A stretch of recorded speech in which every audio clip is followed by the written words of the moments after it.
Bonjour Marie-Pierre. C'est bien. Alors, on est réunis là pour la 106e investigation Griffasie. Évidemment, comme à l'habitude, tu connais pas le sujet. Non. Et je suis prête. On y va. Oui, je suis prête. Tu peux y aller. Est-ce que tu es installé confortablement? Oui. Très bien. Tu commences à te détendre et on est d'accord pour une induction à 10. Ça te va? Oui, peut-être même à 5, mais je te... C'est toi qui me dis. Toi qui le sens. 5, ça te va. Oui. Ok. Alors, avant que je commence à compter, tu te détends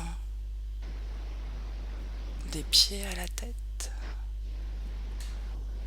À chaque respiration, un peu plus. 5. Et tu n'écoutes que ma voix. Ton point d'ancrage, c'est ma voix dans cette ambiance hypnotique. 4.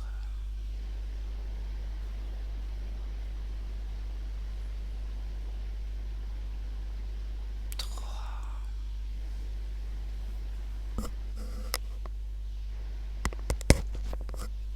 2.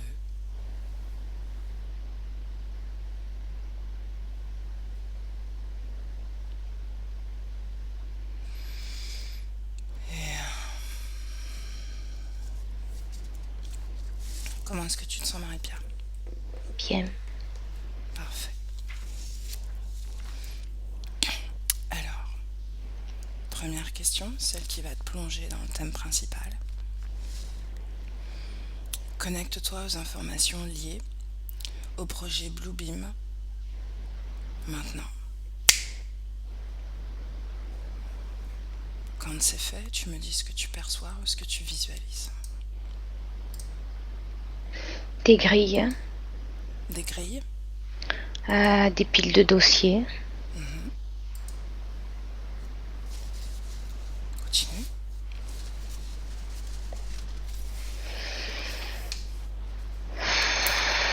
quelque chose de secret, Mhm.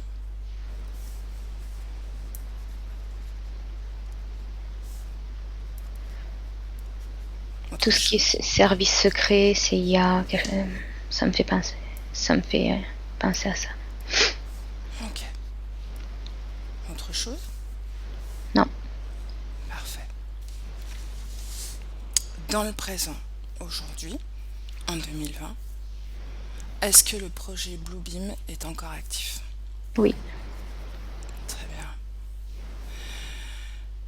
Qui est le fondateur de ce projet?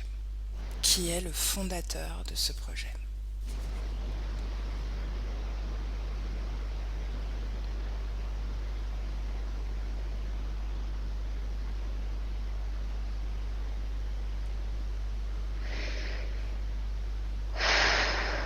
Je sais pas.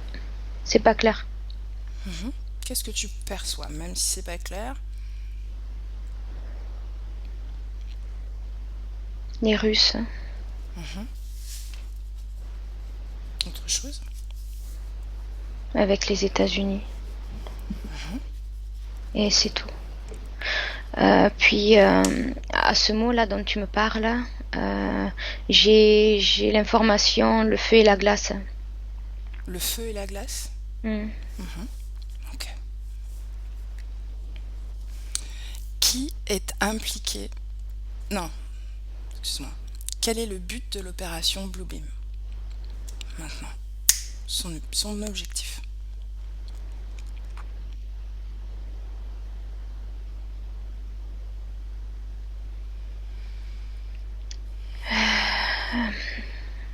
J'ai l'information, mais j'ai pas les mots. Euh, c'est comme un État derrière l'État, mais c'est pas le mot État n'est pas juste, mais j'ai du mal à trouver le mot juste, Mhm. à la sensation que j'ai. C'est l'information derrière l'information.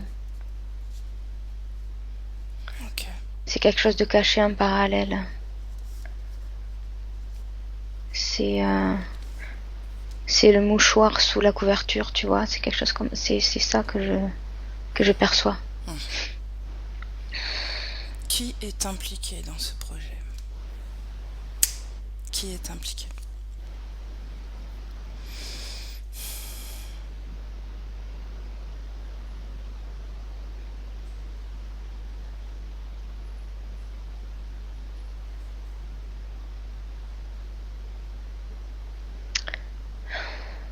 Je perçois un mot et un K.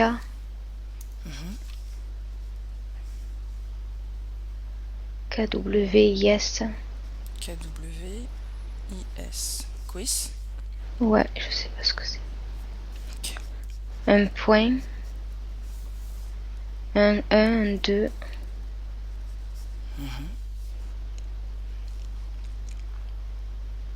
Un 3. Et 3 0. Point 1, 2, 3, 0, 0, 0. Oui. Focalise sur ce mot. N'oublie pas, aucune limite. C'est un code. Utilise ce code. C'est un laisser-passer.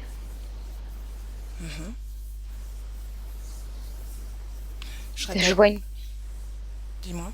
je vois une porte où il y a un homme qui dit ce nom-là avec les chiffres et on le laisse rentrer. On dirait une porte blindée avec une petite fenêtre, comme on peut en voir. Et je vois sur la porte, tu sais, comme un volant qu'on tourne pour la fermer, comme sur les bateaux, mais j'ai pas l'impression que c'est sur un bateau. Ok.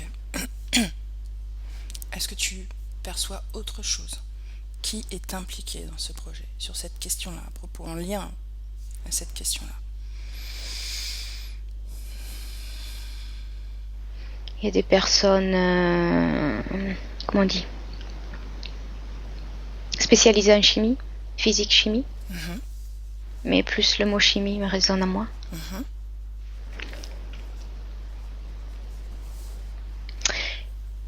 Et j'ai l'image de gros tunnels qui passent sous la terre. Hein.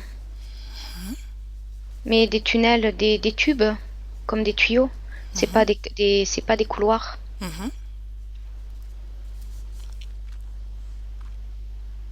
C'est des énormes, plus grands que les canalisations, beaucoup plus grands. On peut passer debout. On peut passer debout. C'est tout. Parfait. Comment est-ce que tu te sens? Bien. Quels sont les rôles et les objectifs de ceux que tu vois impliqués dans le projet Bluebeam? Il y a quelque chose avec l'espace, les astres, les planètes, les choses comme ça, l'astronomie.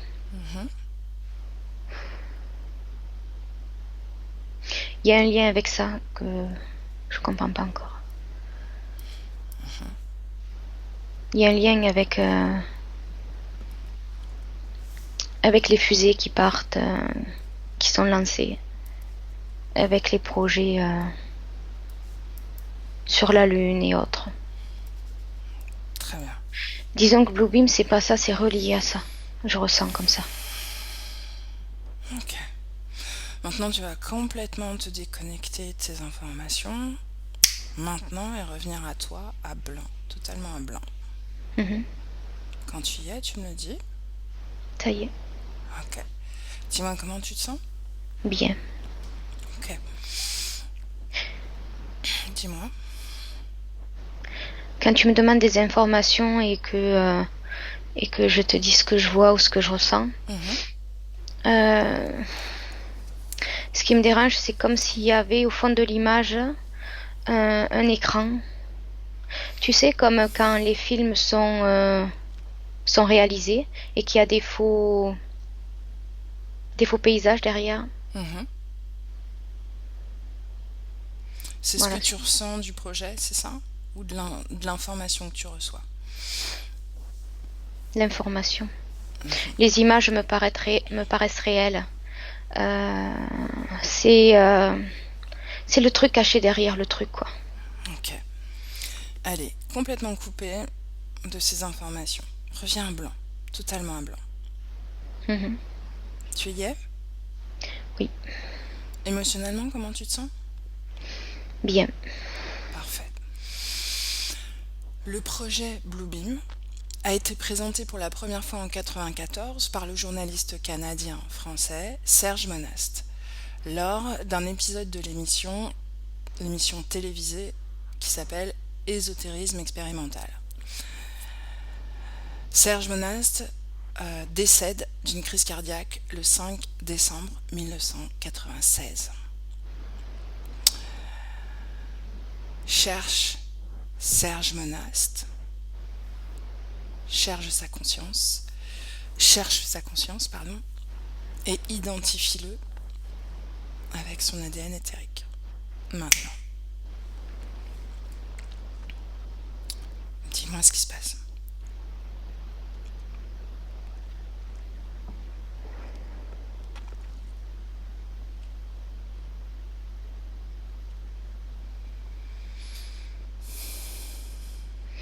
Je sais pas, je vois comme une masse énergétique liquéfiée.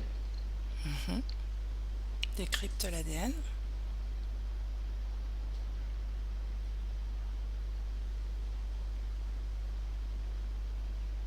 C'est lui, mais c'est qu'une partie. C'est bizarre, c'est comme s'il n'était pas entier là. De quelle partie il s'agit?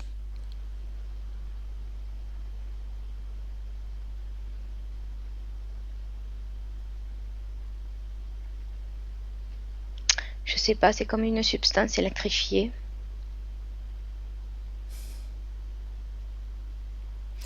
L'ADN est-il humain ou pas?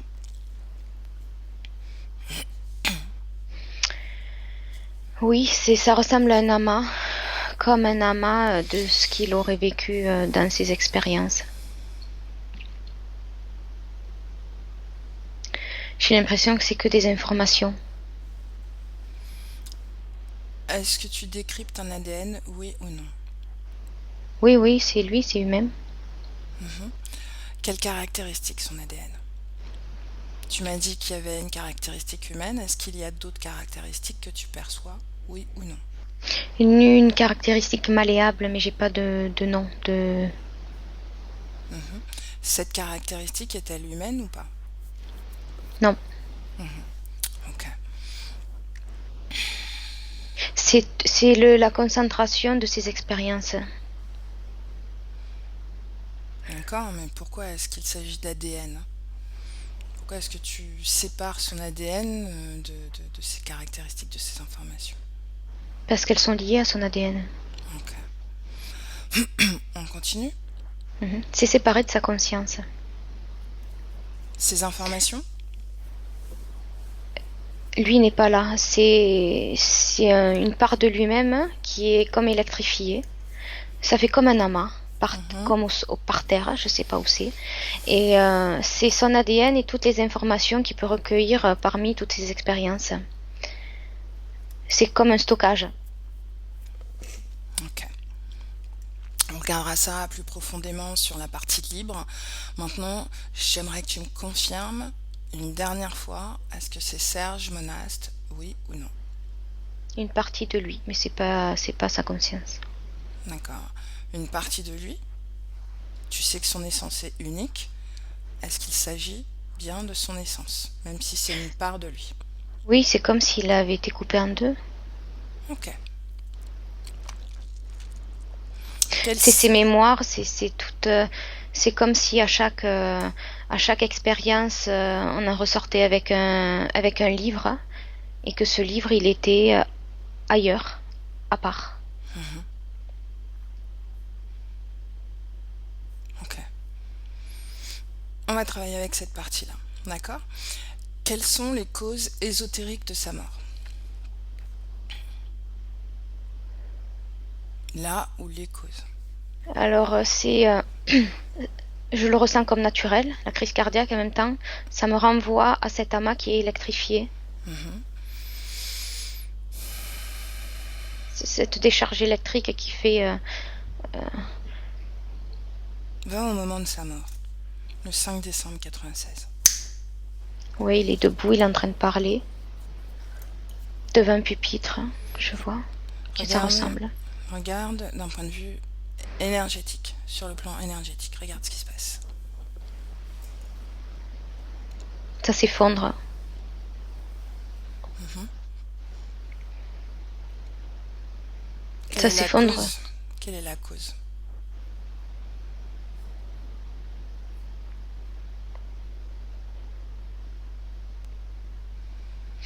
Une décharge électrique. Ok. C'est marrant, je connais pas, mais c'est comme s'il il avait un pacemaker. Mhm. Et D'un point de vue physique ou énergétique? physique. Ok. Déconnecte-toi de cette scène et reviens dans le présent. Installe-toi profondément dans le présent 2021.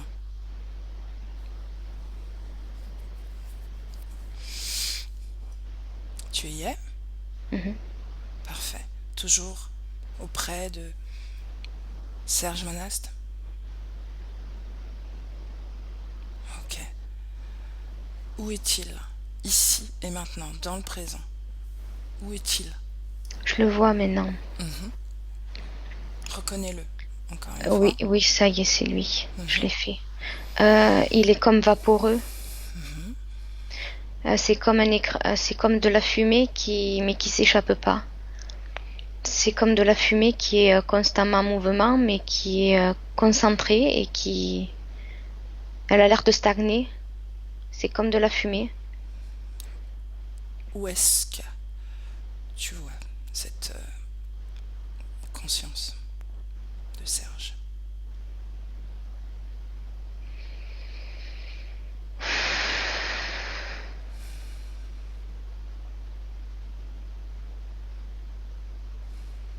Je crois qu'elle est dans un cube.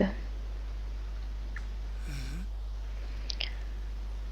J'ai une information qui m'arrive. Elle peut pas évoluer, elle peut pas s'échapper, elle peut pas se déplacer. Que fait-il? Il s'épuise. Ok. Déconnecte. Oui, dis-moi. Il s'épuise parce qu'il essaye de se déplacer, de bouger. Il peut pas. Il y a quelque chose qui l'empêche. Et c'est comme s'il était dans une boîte, ouais. Mhm. Mais un cube transparent. Ok. Déconnecte-toi de cette scène. Maintenant. Mhm. Mhm. Comment est-ce que tu te sens? Bien. Ok. Maintenant, j'aimerais que tu régresses au moment où Serge Monast a entendu parler du projet Bluebeam. À mon 3, tu vas aller à ce moment-là. 1, 2, 3. Je le vois, il est complètement affolé, Mhm. mais de le côté énergétique. Et il va voir ce qui me paraît être son patron, Mhm. qui lui dit qu'ils peuvent pas parler de ça. Et il lui dit tout de suite de passer à autre chose. Le patron, lui, il a pas l'air surpris, il a l'air au courant.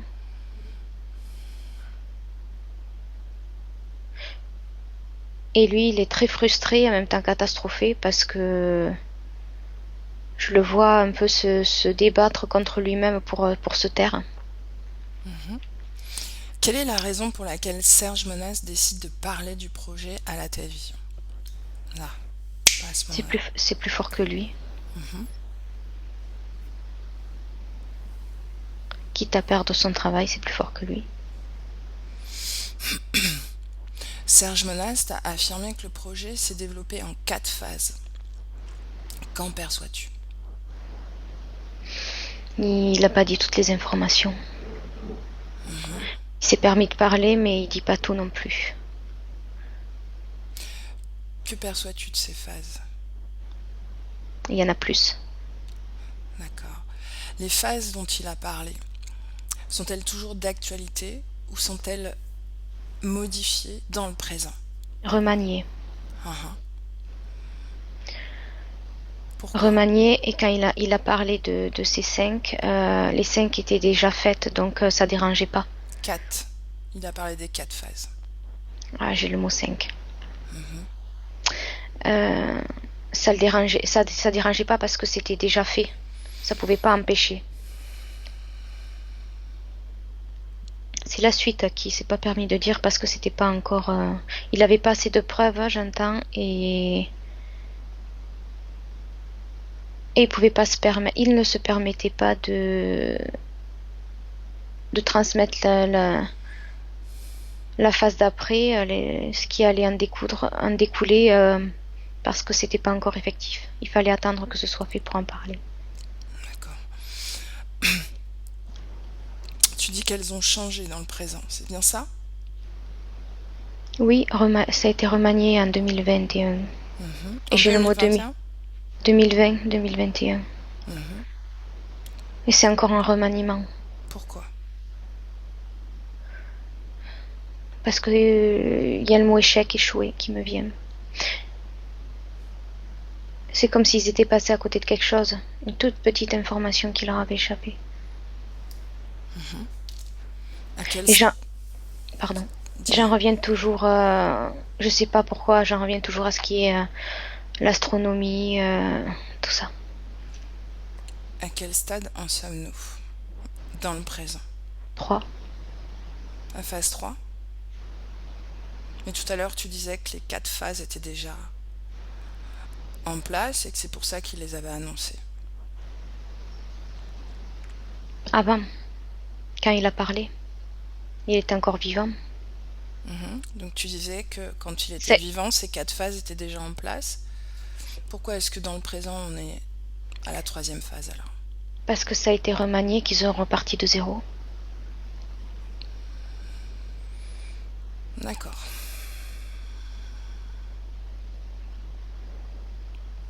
Est-ce que tu peux énumérer ces 3 premières phases et décrire?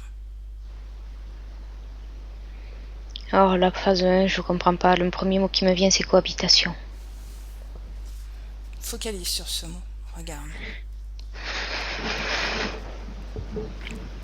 Encore une fois, tu n'as pas de limite.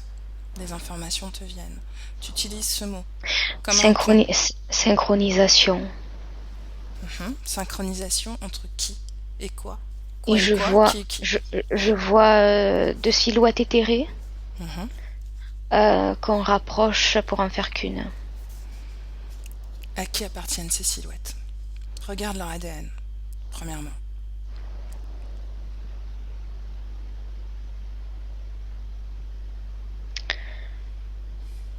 Alors la première, je la vois pas encore. La deuxième, qui vient se rallier à la première, claque comme une superposition. Ça me paraît hybride, sans sexe, et c'est androgyne qu'on dit. Mhm. Asexué, ouais. ADN.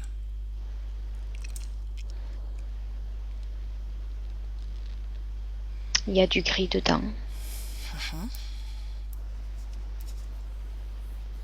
Il y a quelque chose de très malléable, comme de la pâte à modeler.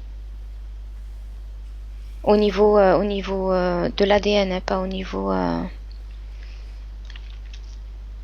Il y a quelque chose qui est transformable, malléable, adaptable. Tu veux dire Et que cet ADN, il est multiple, celui que tu vois dans cette partie malléable là? oui, et c'est assez éthéré quand même, hein. C'est pas. Il y a presque pas de matière. Même s'il n'y a pas de matière. Tu peux détecter un ADN. On croise beaucoup de conscience sans matière, sans corps. Pourquoi est-ce que là tu soulèves Parce que ça? c'est changeant. Ok.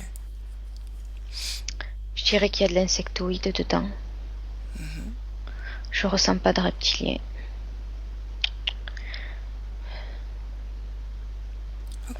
Et du poulpe peut-être. Je suis pas sûre. C'est très changeant. C'est pour ça que j'ai du mal. Donc, tu voyais deux consciences, ou en tout cas deux spectres éthérés, d'accord? Qui étaient Oui, l'autre. comme en train de fusionner. Oui. Ok. Donc, la première, quel ADN? Humain. 100%. 100% humain. Ok. Un corps physique ou pas? Regarde. Oui, c'est un corps physique, oui. À qui appartient ce corps physique?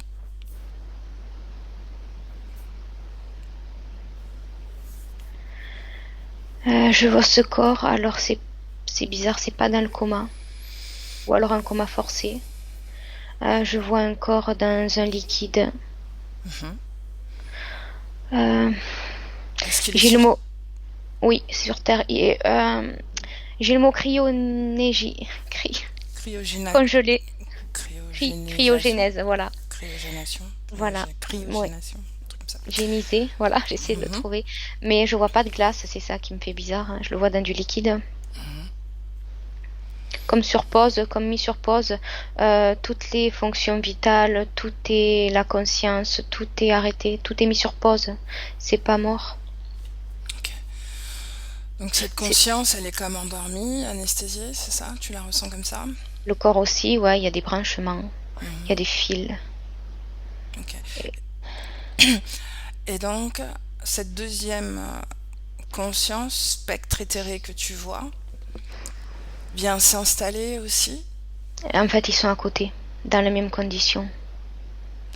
Est-ce qu'ils habitent ce corps physique tous les deux?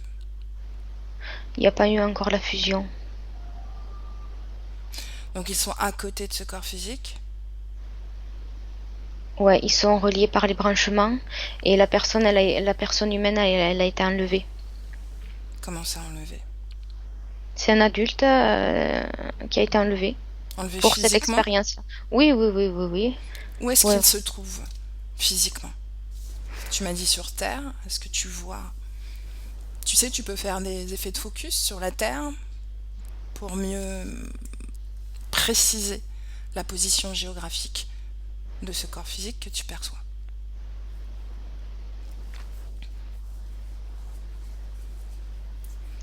Ouais, je suis pas douée en géographie. Je vois l'Amérique du Nord, l'Amérique du Sud. Mhm, Et à la moitié, mhm, c'est c'est au nord, nord-ouest mhm. de l'Amérique du Sud. Ok. Est-ce que c'est dans un lieu particulier? Une maison? J'ai le mot Honduras qui me vient. Mhm. C'est sur les côtes. C'est au bord. C'est pas dans les terres. Le lieu physique. Est-ce que c'est au-dessus de la terre, sous terre? Les deux. Les deux. Est-ce qu'il y a des êtres humains, des consciences dans ce lieu? Ah oui. Ah oui. Décris-moi ce que tu vois. J'ai le mot base extraterrestre qui me vient. Parce que oui, il y a des êtres humains, mais ce que je vois, à moins que ce soit des êtres humains qui l'utilisent, ça me paraît pas la technologie, ce que je vois, je reconnais pas. Ou alors ça ressemble à ce que j'ai pu voir dans les films de science-fiction. Mhm. Dis-moi. Décris-moi tout ce que tu vois. On est dans la partie libre, tu peux... Je vois des, comment ça s'appelle? Ah, j'ai pas le mot qui me vient. Des cloches, Mhm, des cloches allongées, qui pourraient ressembler aux matrices artificielles. mhm. Euh, Quoi d'autre?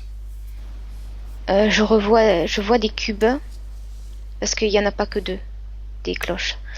Et entre toutes les deux cloches, il y a une machine en forme de cube. On dirait que c'est en métal, mais c'est pas du métal. Si je touche, c'est froid. C'est froid, je pourrais me brûler. C'est froid, froid brûle, ça brûle. le froid qui brûle. Mhm. Euh, Il y a des pédales Ok, 20 qu'on peut moments actionner. importants dans cette scène, d'accord? Dis-moi ce que tu vois à ce moment important.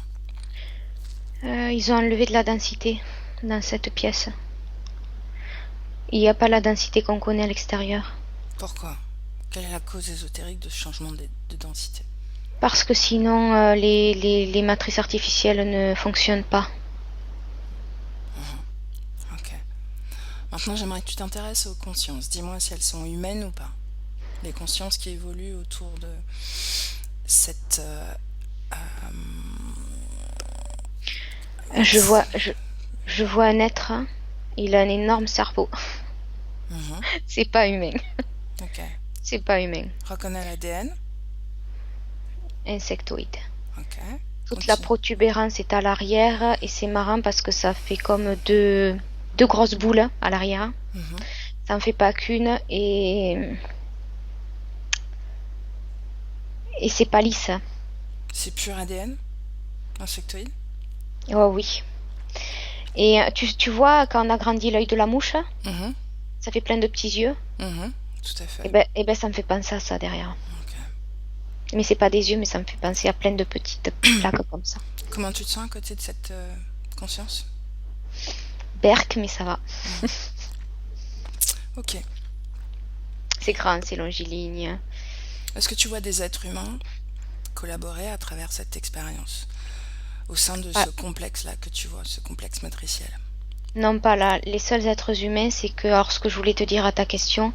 à ta réponse, mais ça, l'info est arrivée en même temps, Mhm. c'est que toutes les deux cloches, une, il y a au moins un corps humain dedans, avec une conscience qui est assommée.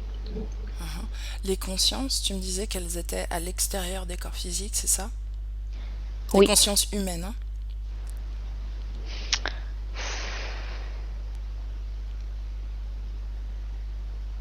Oui ou non? Oui et non.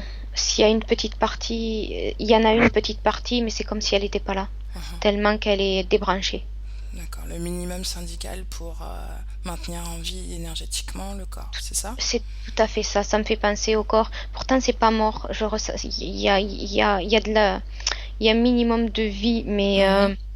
Ok. c'est comme les gens qu'on maintient pour la don d'organes. Ah, ok, C'est c'est le léger. minimum. Le Ouais, minimum nécessaire ouais. pour maintenir une forme de vitalité dans le corps. Ok. Donc, en dehors du corps, est-ce qu'ils sont toujours doublés d'une autre conscience, comme tu me parlais, parce qu'on est parti de cette première phase. Tu me dis cette première phase, c'est la cohabitation, synchronisation. On tombe sur ces informations. Est-ce que le processus de fusion, il me semble, en tout cas de tentative de fusion entre une conscience humaine et une conscience insectoïde? J'ai un cas sur 10 qui réussit. C'est pour ça qu'ils en sont à la troisième. La deuxième, c'est la fusion. La troisième, c'est la capacité à maintenir cette fusion en place. Et je vois que quand ça marche pas, ça se décolle. Mhm. Ça se décolle parce qu'il y a un problème au niveau de la pleine conscience, comme une incompatibilité. La troisième, c'est censé être quoi, tu me dis? Le maintien en place de la fusion. Le stade 1, c'est la préparation des corps Comment éthériques, ils, physiques. comment ils ont fait? Parce qu'on va revenir sur l'humanité, d'accord? Quel impact cette première phase a sur l'humanité? S'introduire. Ok, comment ils ont fait pour s'introduire? Comment ils font? À quel pourcentage ils ont impacté déjà l'humanité? Alors déjà, il y a un problème de densité à l'extérieur. Pourcentage déjà, dis-moi. 24. 24% de l'humanité impactée par cette première phase? 24% de réussite. D'accord. De Comment ils... l'humanité, 13, je vois. Alors, 13% de l'humanité impactée par cette Sur cet première univers. phase. Il y en a un peu partout. Uhum. Après, ils sont Comment ils ont dispatchés. réussi? Comment ils ont réussi pour impacter? Quels moyens physiques ont-ils mis en place? Ils ont rajouté de cet ADN que j'ai vu tout à l'heure qui était adaptable, plus modelable que les autres. Comment? Par quel Et moyen? ils ont moins mis de leur ADN à eux. Par quel moyen physique ont-ils fait ça? Il y a des injections qui sont faites dans le corps humain Mhm, de manière périodique, mhm. par petites doses. Et ce que je comprends, c'est qu'ils sont allés trop vite dans les injections pour que ça puisse s'adapter. Alors ils ont rajouté de l'ADN qui pouvait un peu plus s'adapter pour aller à leur vitesse à eux. Donc ils avaient comme ambition, comme programme. Ok. La deuxième partie qui était terrée n'a presque pas de matière, donc c'est beaucoup plus facile maintenant pour eux. C'est comme ils avaient enlevé de leur ADN matière pour que ce soit plus infiltrable dans le corps humain. Sinon, la densité posait problème. La fréquence. Mhm. Et ça leur pose problème parce qu'ils voulaient mettre un peu plus d'eux-mêmes pour arriver à mieux contrôler le corps humain. Parce que je comprends que moins ils mettent de leur ADN, euh, plus la conscience humaine reprendrait le dessus. Ok. Ils font des... C'est de la cuisine. Qui est à l'origine C'est tout de de dosage. ce projet? Qui dirige?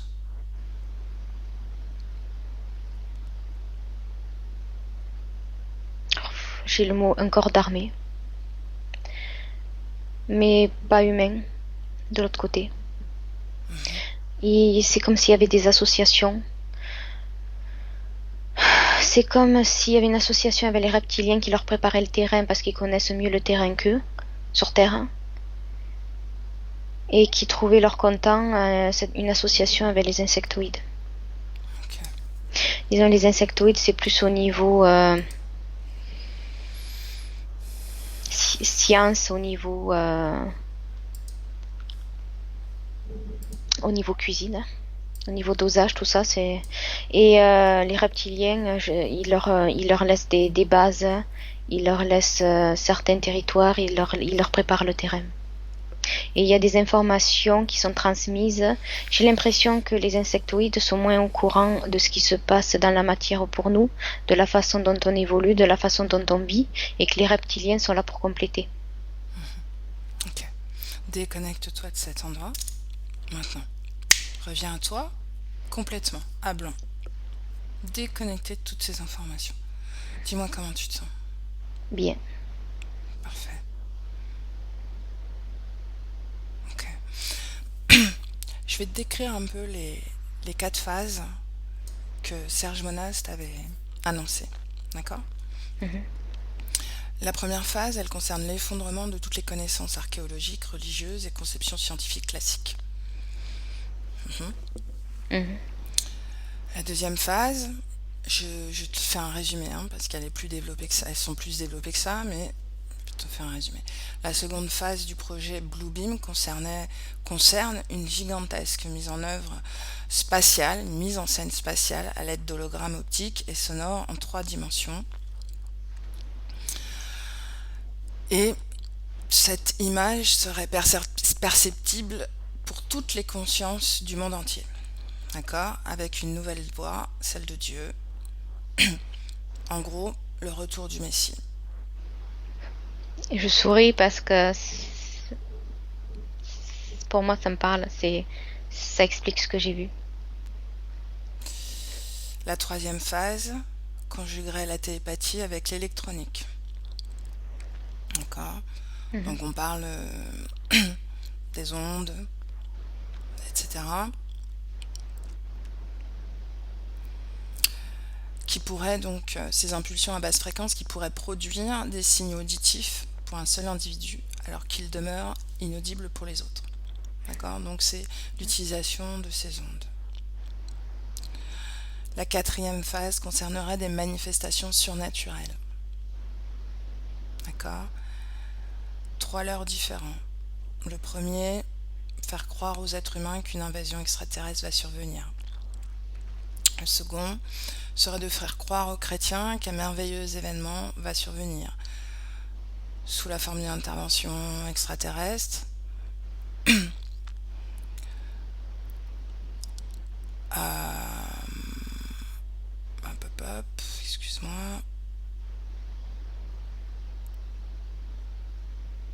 Et en fait de mettre en place à terme un nouveau Dieu qui unifierait un peu l'humanité. L'humanité qui serait dans un état de désespérance, on va dire, de désespoir économique, de guerre. Et donc ce Dieu serait là et serait supplié de remettre la paix en place. En contrepartie, une dictature contrôlante, en tout cas, au moins contrôlante, de tous les habitants et de l'exploitation globale des ressources de la planète. Voilà un peu comment les 4 phases sont décrites.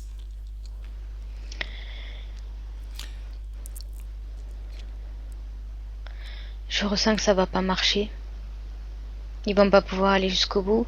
Et je saurai tout à l'heure parce que c'est comme ça qu'ils vont essayer de s'infiltrer par derrière. Les gens vont, l'être humain va les attendre par devant, ils vont arriver par derrière à s'infiltrer comme ça.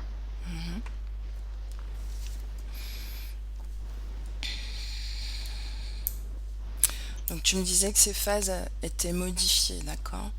Oui, remanier. Remaniées.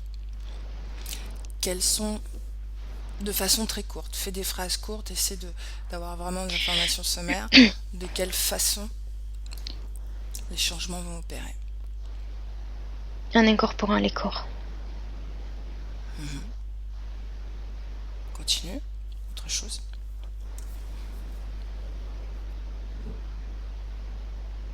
D'accord. Tu m'as dit de faire des phrases courtes, alors Tout à j'ai fait. résumé. Tout à fait. Donc tu me parlais d'injection. Est-ce qu'il y a d'autres méthodes pour incorporer? En tout cas, quelles sont les conditions pour pouvoir incorporer, comme tu le dis, un corps? La fécondation. C'est-à-dire? Avec des femmes qui sont abduquées. Et c'est la méthode qui marche le moins. Ça marche très bien dans les premières phases et après, c'est pas viable. La plupart du temps. C'est pour ça qu'ils sont passés à ce que j'ai vu tout à l'heure. Il y a la thérapie génique, c'est le mot qui me vient.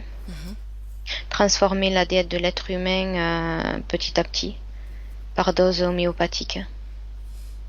Comment est-ce qu'ils font ça?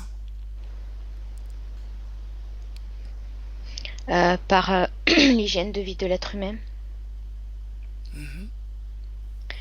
Mais ça résonne pas à moi parce que je vois l'être humain qui arrive quand même à s'adapter, comme il l'entend inconsciemment, comme la nature qui arrive toujours à trouver un passage pour renaître, comme la végétation. Ok.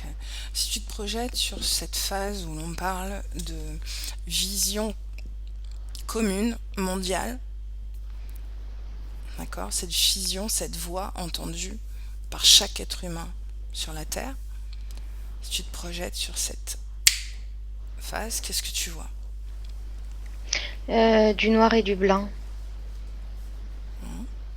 Mais encore?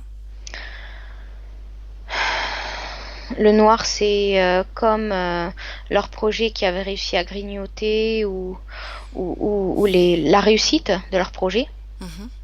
Et la tache blanche, c'est comme si c'est plus lumineux, c'est moins sombre, c'est plus lumineux, c'est comme si il y avait les consciences s'accrochaient de ce côté-là, étaient moins malléables ou moins épuisées.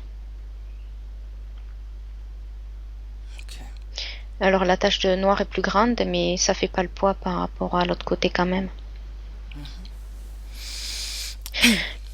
Et c'est ce que je vois, là où ils n'arrivent pas, comme ils le voudraient aussi rapidement et comme ils le voudraient dans l'ADN, je sais pas, je vois dans les hélices de l'ADN, je vois à chaque fois une barre blanche.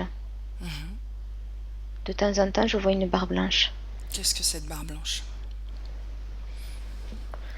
Comme des murs qui empêchent que tout ce qu'ils essayent d'introduire dans le corps humain, dans la conscience humaine, ça atteint l'ADN, ça atteint les hélices avec les protéines et tout. Mais à un moment donné, à chaque fois, ça bute à cette bande blanche qu'ils essayent de dépasser, mais il y en a encore une autre de temps en temps. Comme l'incompatibilité. Comment est-ce que cette bande blanche apparaît? Pourquoi est-ce qu'elle est là? Qui ou quoi? Comme un mur. Qui a mis ce mur? Est-ce que c'est l'être humain lui-même qui met ce mur ou est-ce que c'est extérieur à lui? Quelle est l'origine de cette bande blanche? D'origine. D'accord. J'entends matrice originelle. C'est d'origine. Elle est renforcée quand la conscience est moins malléable ou moins épuisable. Tout départ de la conscience qui habite le corps. Ok. Comme si tu voulais atteindre ton objectif et selon ta motivation, ton tempérament, ton caractère, ton objectif était plus ou moins approchable ou pas. Ok. Parce que ça vibre quand même à celui qui habite le corps. Tout à l'heure, tu me disais que ce projet avait un lien avec... Déconnecte-toi déjà de ces informations que tu viens de me prodiguer. Oui. Ok. Tout à l'heure, tu me disais que le projet Bluebeam avait un lien avec... que tu voyais un lien avec les astres, l'astronomie, les fusées, Oui. la Lune. Est-ce que tu peux m'en dire plus? Est-ce que tu as d'autres informations à ce sujet-là? Pourquoi est-ce que tu faisais ce lien? Ils utilisent en fonction des planètes pour leur phase. Pour passer de la phase 1 à la phase 2, la phase 2 à la phase 3, ils utilisent les planètes. Pourquoi? Quelle est l'utilité de ça? Parce que tout est en résonance. Et que si c'est pas en accord, relié, aligné, à un moment donné, il y a incompatibilité. Regarde ce processus. Est-ce qu'il est énergétique? Est-ce qu'il est physique? Fréquentiel. Non, il n'est pas physique. Fréquentiel. À part la densité, tout le reste, c'est pas physique. Il faut que ce soit aligné. C'est ce qui me vient. Et Quelle fréquence tu perçois quand cet alignement est 375. 375? À quoi correspond émotionnellement cette fréquence pour toi? Être en accord. Compatibilité. C'est fluide. J'ai pas d'émotion particulière. L'information est plus fluide, elle passe mieux. Mais c'est difficile à atteindre parce que je comprends que de l'autre côté, au niveau des planètes, il y a beaucoup de dissonance. Ça arrête pas de se mouvoir, de bouger, c'est pas stable. D'où la complexité.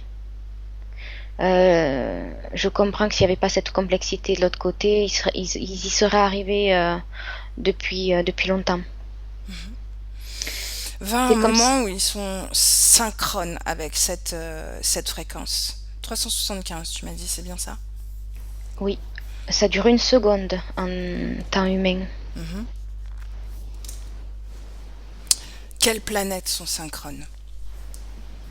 Saturne, j'ai. Uranus, le Soleil.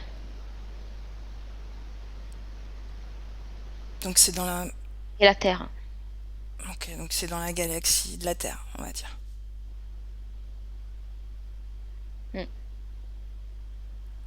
Pas besoin d'aller au-delà. Oui, ce que je crois comprendre, c'est que cet alignement n'est pas forcément compatible pour eux, mais c'est cette fraction de seconde pour nous qui est compatible pour que ça s'associe à la matière et au corps humain. C'est pas compatible avec leur fréquence à eux. Mais à un moment donné, s'ils veulent associer le peu d'eux qui veulent mettre en nous et ce qui nous appartient à nous, ils doivent c'est comme si à un moment donné ils devaient jouer un peu de temps avec un peu le camp opposé. C'est comme s'il y avait une petite faille où il pouvait s'infiltrer à ce moment-là, succinct. Ok. À un moment donné, pour que ce soit compatible, il faut qu'il joue avec le camp opposé. C'est les mots qui me viennent, camp opposé. Ok. Déconnecte-toi. Oui. Déconnecte-toi complètement. Je sais pas si tu te souviens, à un moment donné, tu voyais comme des tuyaux dans lesquels on pouvait marcher debout, Oui, ils sont blancs. sous la terre. Tu as vu une porte blindée, une petite fenêtre et un volant sur cette porte, comme dans les sous-marins. Oui. Et tu as vu que pour passer cette porte, il fallait donner un code. Point 1, 2, 3, 3 fois 0. Mais tu as vu aussi un mot, quiz, K-W-I-S. Est-ce que tu as des informations en plus? Ce code, c'est comme le laisser-passer, le mot de passe pour ouvrir la porte. Oui ou non? Oui. Alors de l'autre côté de la porte, il y a un passage qui mène à d'autres densités. Déjà dans le tunnel, c'est une autre densité qu'à l'extérieur.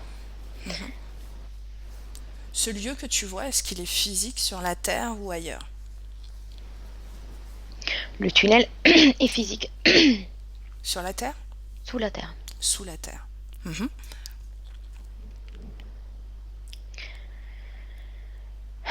Derrière cette porte, il y a un laissez-passer pour l'autre monde. C'est les mots qui me viennent. Et il n'y a qu'une porte. Prends les informations de cette porte connectée à cet autre monde. Tu peux même la toucher. Et toutes les informations nécessaires, tu les récupères. Maintenant.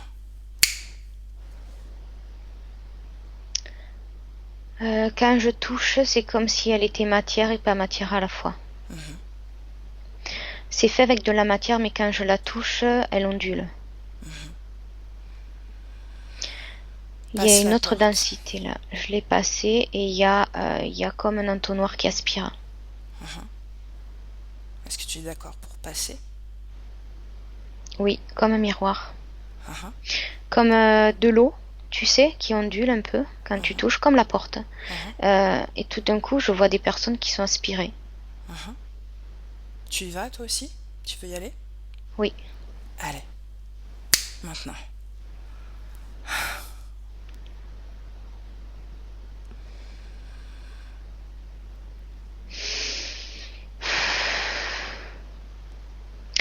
Je vois. Alors, ceux qui ont été aspirés dès qu'on s'entend, ils participent au projet. Ils ont l'habitude de faire ça. Et je les vois comme sur des plateformes, comme sur des disques, mais je suis désolée, je les vois dans le vide. Et ils sont comme en réunion. Et toi? Tu as passé cet entonnoir, cet autre monde? Et tout est noir autour. Et c'est comme s'ils étaient dans le vide, dans l'espace, et ils flottent pas. Enfin, ils flottent, mais ça a l'air stable. Est-ce que ces êtres que tu vois sont humains? Pas à moitié. Quel est l'autre par ADN? Reptilien. Comment est-ce que tu te sens, toi, dans cet Bien. espace? Bien, je suis juste surprise de ce que je vois parce que Ils sont comme dans l'espace et c'est comme si cet espace-là était un entre-deux qui leur permettait de parler tranquillement. Et ce qui les maintient, c'est des disques ronds qui ont l'air de flotter. Et en même temps, c'est stable. Et ils sont alignés comme tout autour d'une longue table de réunion rectangulaire. Mais je vois pas la table. Est-ce qu'ils t'ont perçu, eux? Non. Comment ça se fait qu'ils te perçoivent pas?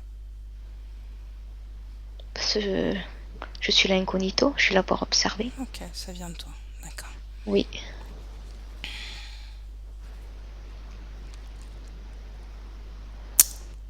Il y en a un qui est chauve, qui a une moustache et des lunettes, il a une blouse blanche. Lui, il a des injections pour supporter le passage. Pourquoi? parce qu'il a plus d'humain que d'autres choses. Mhm. Et il a des injections depuis qu'il est enfant. Quel type d'injection? De quel type d'injection il s'agit? Je sais pas, c'est un liquide qui est un peu gluant, transparent. Touche ce liquide, C'est visqueux. prends les informations. Et en même temps, c'est comme s'il y avait des petites bulles à l'intérieur. Euh, Quelle est c'est pas l'information éthérique contenue dans ce liquide de maintenant? l'ADN qui n'est pas humain. Ok. Compatible avec l'être humain. Cet être que tu vois, qui a plus d'ADN que les autres humains, est-ce qu'il a un corps physique sur Terre? Oui, mais il a été élevé pour des petits. Quel est son Il a rôle? Quelle fonction il a sur Terre? la chimie. Il est chimiste? Oui. Chercheur? Oui, chimiste chercheur, mais il cherche pas beaucoup puisque on lui dit comment faire. Mhm. J'ai pas l'impression qu'il cherche beaucoup. Lui, il a juste à mettre les choses en pratique. Écoute la discussion qu'ils ont.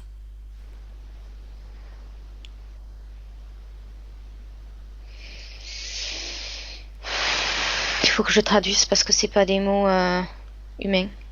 C'est des bruits, des bruitages que j'ai déjà entendus d'ailleurs.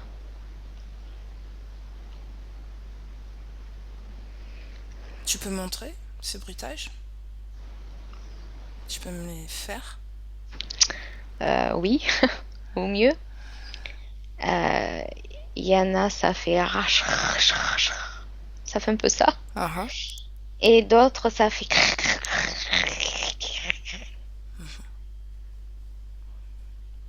Qu'est-ce que ça veut dire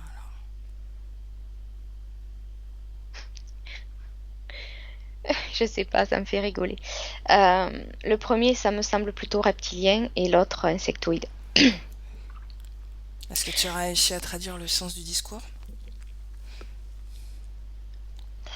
Oui, il demande. En fait, il y a une mantide qui supervise d'ailleurs la mantide que j'ai vue tout à l'heure, avec proéminence de proéminence derrière la tête.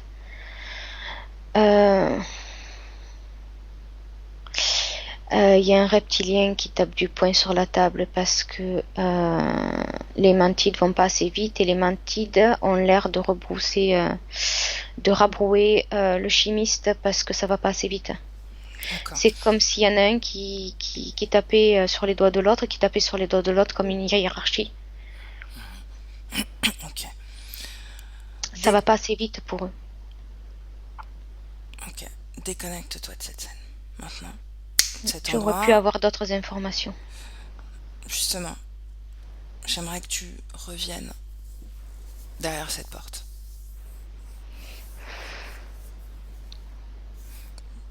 Quelque chose qui me pose question. Tu dis que cet espace, cet autre monde est un espace pour qui leur permette d'être tranquilles, d'être isolés et de pouvoir avoir des discussions quelque part secrètes. On est d'accord? Oui, Comment est-ce que ça se fait que tu y accèdes aussi facilement? parce que je suis partante, que je peux aller où je veux. Uhum. Donc ils t'ont pas détecté. Rien. Non. Ok. Dans les enquêtes, j'essaie toujours d'être invisible pour avoir un maximum d'infos. Ok. Très bien. Quelles autres infos tu as eues? Dis-moi. Alors, tu m'as redemandé de me mettre devant la porte. Mhm. Une information que j'avais pas eue, il y fait froid. Il y fait froid? Dans cet autre monde? Ou Non, derrière dans la le porte? tunnel. Dans Dans le le tunnel. tunnel. Oui. Uhum. Ok. Tu me disais, je peux avoir d'autres informations. Est-ce que tu les as récupérées, ces informations, sans te reconnecter? Parce qu'il va falloir qu'on arrête. Oui. On explore depuis un moment. Je comprends pourquoi ça avait l'air d'être une illusion, un peu. Ce que je voyais, ça me paraissait bizarre qu'ils soient sur des plateformes. Uhum. En fait, moi, je passe. Les êtres humains qui sont pas tout à fait humains ont l'impression de passer, mais je les vois allongés sur un espèce de lit avec des électrodes sur la tête. C'est juste une illusion, une sortie de corps qu'ils font. Uhum. Pour avoir le message, ils partent pas. D'accord. Ok.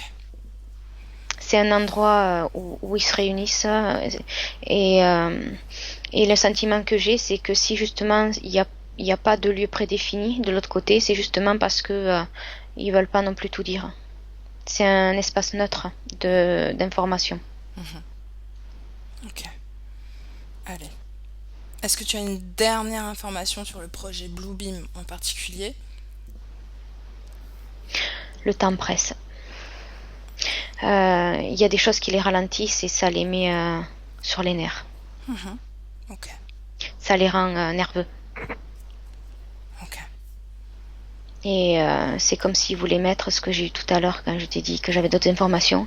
C'est comme s'ils étaient là pour se demander s'ils passaient à l'étape suivante beaucoup plus costaud. Du genre, c'est la dernière marche, c'est qui tout double, on y va à fond ou voilà. Succinctement, est-ce que tu as des informations sur cette étape en question? Quel impact sur l'humanité?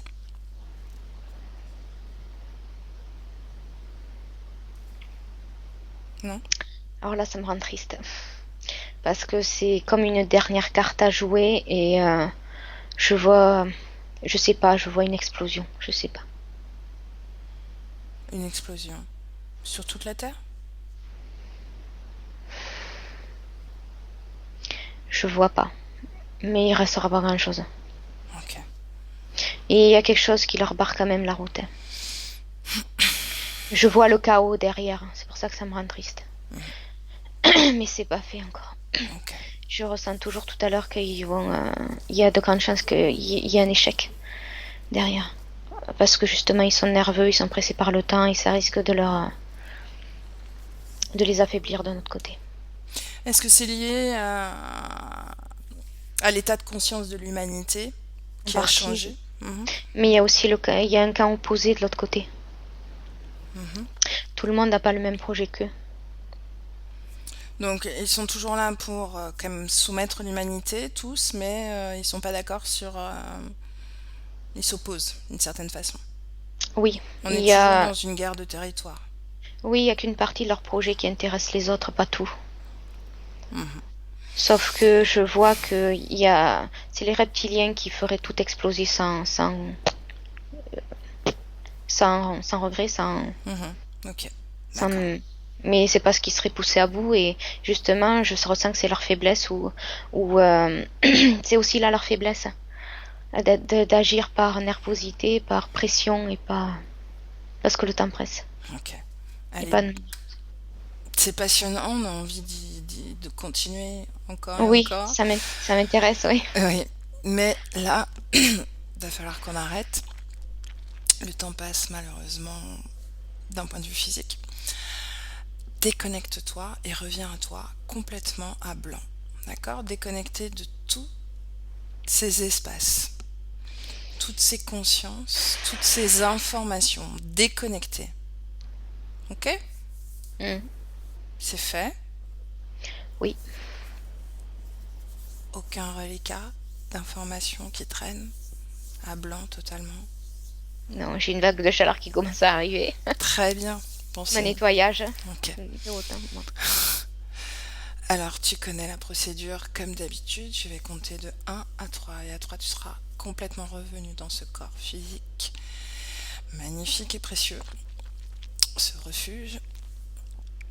Et avec le 1 déjà, comme je te le disais, déconnecté de tout et de tous. Et tu peux déjà faire évoluer la fréquence de ton choix dans ton corps. Et tu te sens merveilleusement bien, forte, puissante et sereine, joyeuse. Et avec le 2, cette fréquence imprègne tout ton corps physique, le réanime, et tu sens ton corps de plus en plus léger.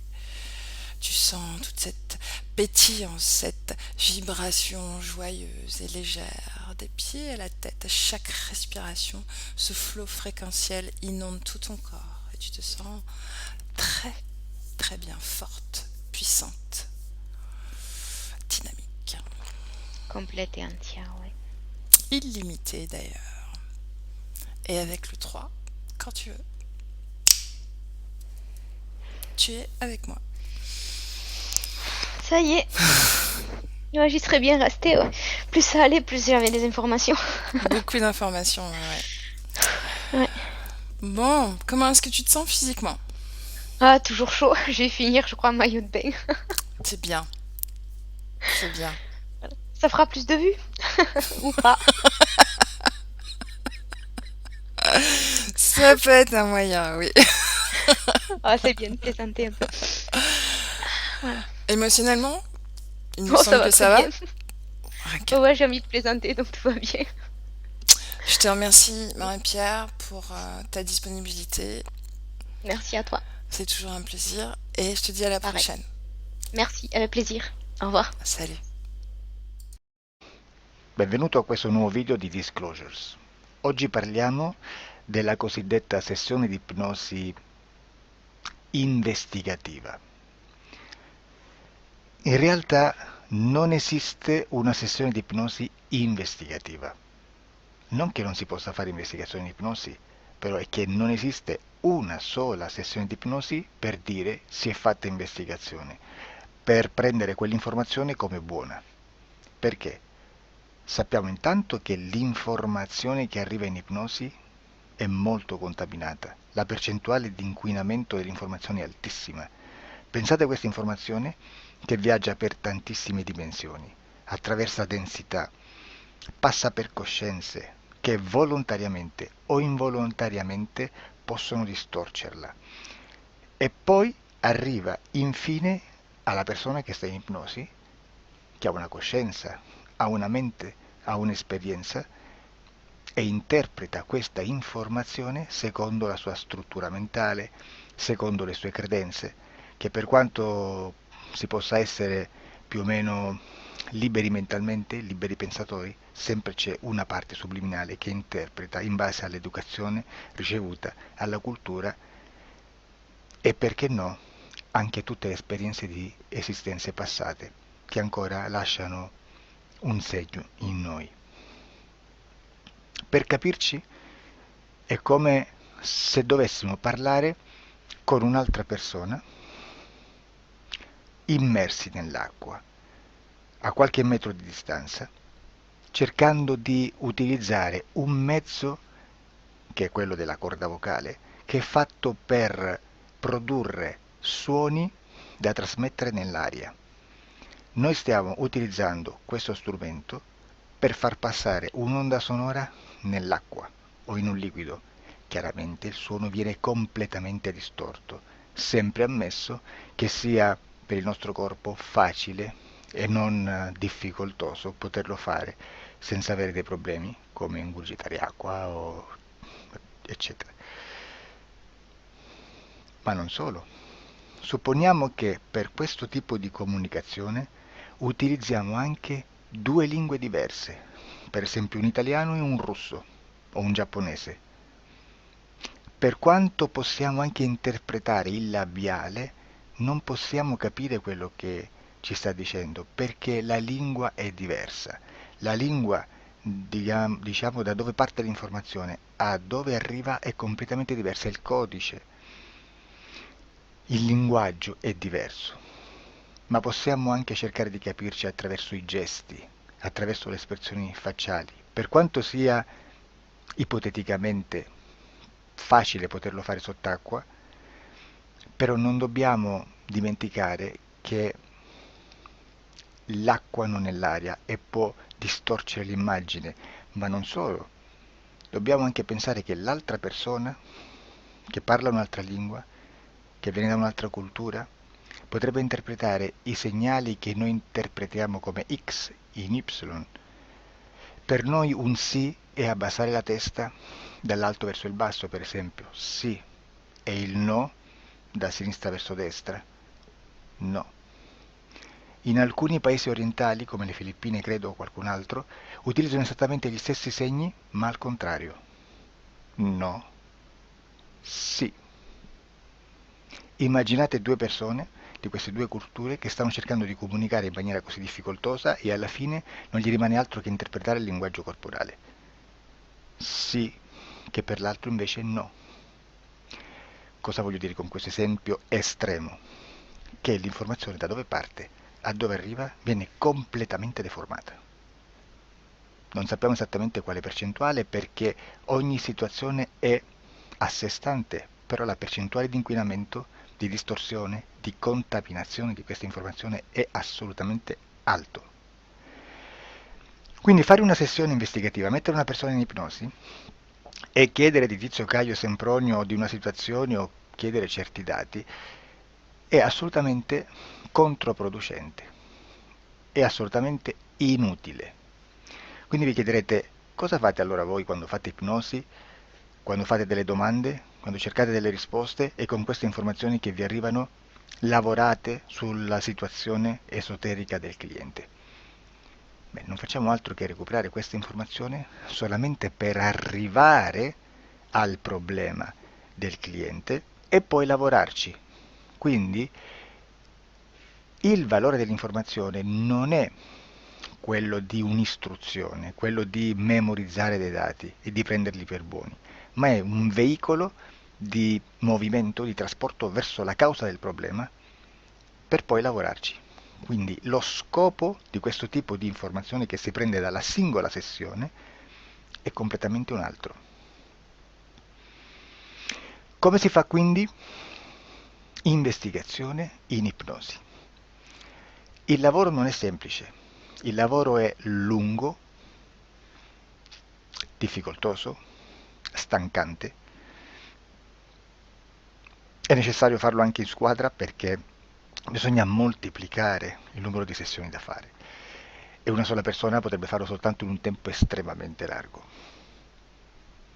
Noi abbiamo delle informazioni che prendiamo ormai per buone, ci lavoriamo, danno dei risultati e quindi per noi sono buone.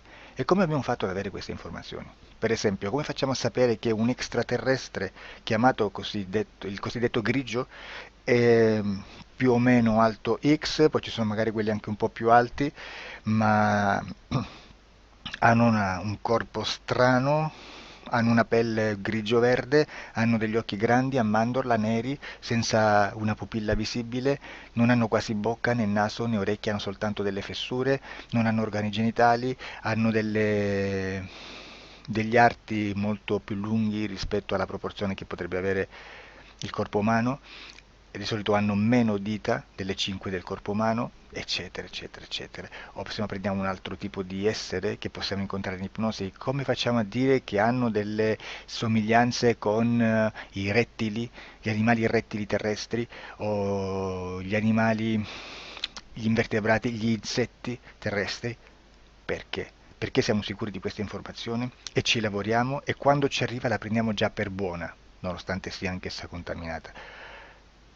Perché queste informazioni sono arrivate da tantissime sessioni, fatte da tantissime persone, con tantissime altre persone sotto ipnosi, e che nel contesto di tutto il lavoro gli uni non sapevano degli altri. Questo dato può essere più o meno rilevante, sempre c'è contaminazione e quindi possiamo prendere per buono anche un gruppo di lavoro dove l'uno possa sapere dell'altro. Ci potrebbe essere una contaminazione del contesto di quel gruppo di lavoro, ma si aggiunge semplicemente una piccola percentuale di questa contaminazione a già la grande che esiste. Non è così impossibile lavorarci. Da tutte queste sessioni, da questo grande numero di sessioni, migliaia, diciamo migliaia, noi prendiamo solamente quell'informazione che è uguale a tutte, che è in comune a tutte, o a quasi, perché magari qualcuna ci potrebbe essere niente in comune per una fortissima contaminazione, perché no? Ma dobbiamo prendere una stragrande maggioranza proporzionalmente abnorme rispetto a quello che potrebbe essere un minimo di scartabile, e lì possiamo prendere per buona questa informazione. Quindi se noi su 10.000 persone diverse, con operatori anche diversi, in cui in ogni sessione vediamo un essere che più o meno ha le stesse caratteristiche del grigio o dell'insettoide, ha forma di mantide religiosa, o il rettile a forma di lucertola, per esempio, di serpente o di quello che sia, o se vediamo il pianeta Marte più o meno di colore rosso, o se vediamo dei sotterranei eterici, non fisici, nel sottosuolo terrestre, soprattutto sotto le grandi città, dove c'è concentrato molto potere, molta energia di questo tipo, e che più ne hai più ne metta. Se vediamo degli impianti che hanno certi tipi di funzioni, certi tipi di forme in certe parti del corpo, e questa informazione la ritroviamo tutta o quasi in tutte le sessioni fatte, eseguite, realizzate da tanti anni a questa parte, significa che quella è una informazione affidabile. E vi posso garantire che stiamo parlando di una percentuale bassissima. Su un 100% staremo, credo, forse più in basso di un 3, di un 2-3%. Immaginate, tutto il resto è spazzatura, è informazione spazzatura. Sì, spazzatura.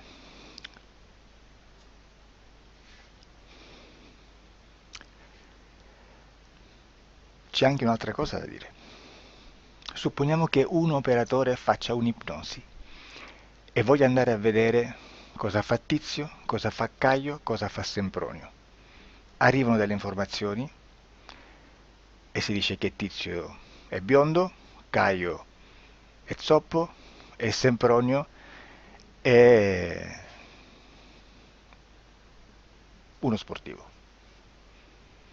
Intanto già abbiamo detto che una sessione soltanto non serve, d'accordo? Ma poi c'è da dire che una coscienza, un essere, in ambiente subliminale, la sua parte subliminale potrebbe non dare autorizzazione a questa fuoriuscita di informazioni. Mi potreste dire, e allora tu quando chiedi agli esseri cosa fanno, cosa non fanno? Beh, intanto la prendo sempre con le pinze, perché abbiamo sempre detto che tutto è molto contaminato e mi serve solo per dirigermi da una parte. Ma c'è anche da dire che se un essere interferisce con l'altro, ha aperto un canale di comunicazione a cui non può ovviare, a meno che non lo recida, non lo annulli. Quindi quando io faccio la domanda a un essere, se lo faccio attraverso l'interferito, mi arriva l'informazione per un canale aperto che sottostà alla volontà dell'interferito. Sulla volontà dell'interferito parleremo in un prossimo video disclosures. Però, se io voglio fare un'investigazione sopra Tizio, Caio e Sempronio, che non hanno nessun collegamento, nessuna interazione e nessuna interferenza con il soggetto con cui io sto realizzando l'ipnosi, non è detto che mi arrivi questa informazione. Assolutamente. Potrebbe esserci completamente un muro. Come potrebbe esserci informazioni, perché quell'altra parte potrebbe autorizzare comunque. Ma non è detto. E comunque quando ci arrivano informazioni, in una situazione di non interferenza o non interazione, non possiamo sapere esattamente se sono informazioni che ha autorizzato la parte subliminale dell'altra persona o dell'altro essere, o qualche altro essere, qualche altra entità furba approfitta della situazione, osserva quello che sta succedendo, si mette in mezzo, si fa passare per l'altro e dà informazioni ovviamente distorte, prima perché poi non è detto che debba conoscerle, e anche se fosse potrebbe manipolarle a sua volontà e a suo vantaggio. E quindi immaginate che situazione ridicola ci si viene a trovare, in quale situazione ridicola ci si viene a trovare in questi casi. Da qui si vede quando un operatore riesce a utilizzare l'informazione in ipnosi come per lavorare su un soggetto. Da qui l'osservatore attento delle sessioni di ipnosi riesce a capire se quell'ipnosi è un'ipnosi affidabile, un'ipnosi con un livello di informazione certa, con una alta percentuale di informazione certa. Non vi nascondo che in futuro potrei anche impostare un lavoro per decifrare che livello di certezza di informazione c'è in un'ipnosi, analizzandola e spiegando il perché, spiegando i meccanismi di analisi di un'informazione in ipnosi, che poi anche è molto istintivo.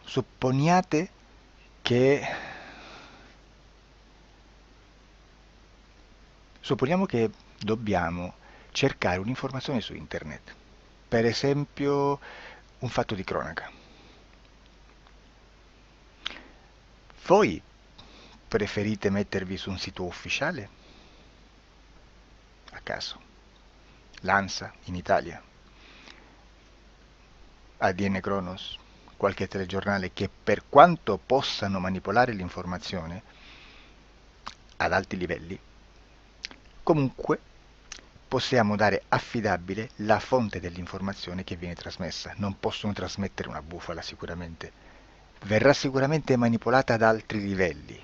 Ne parleremo in altri video, ma a livello base la fonte è certa.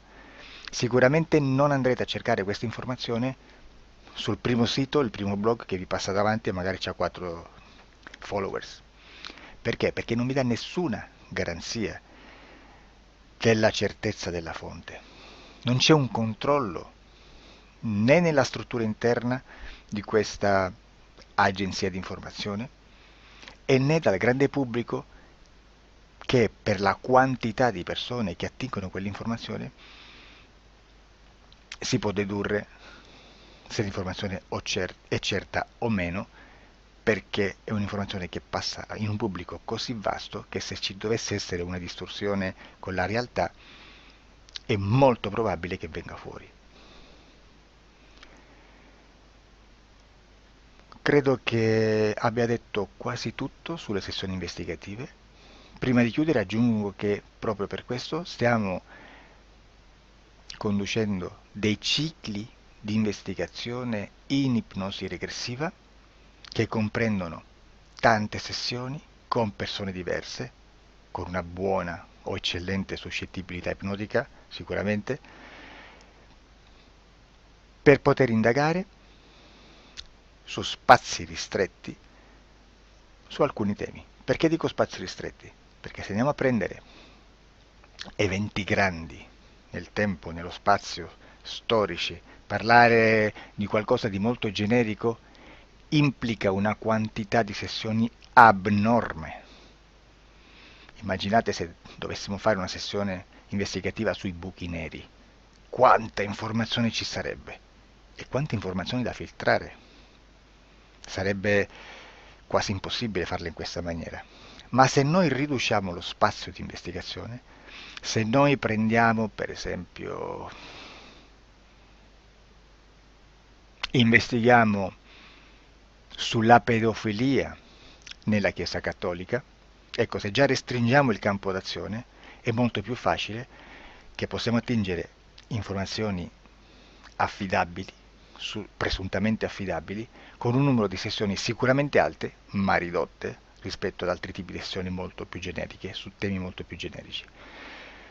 Quindi per fare anche delle investigazioni su temi molto generici bisogna suddividerli in temi, in dettagli, per poi alla fine, quando tutta l'informazione è stata filtrata ed è stata dedotta l'informazione comune, si possono mettere insieme per cominciare a costruire il quadro, mettere insieme tutti i puzzles.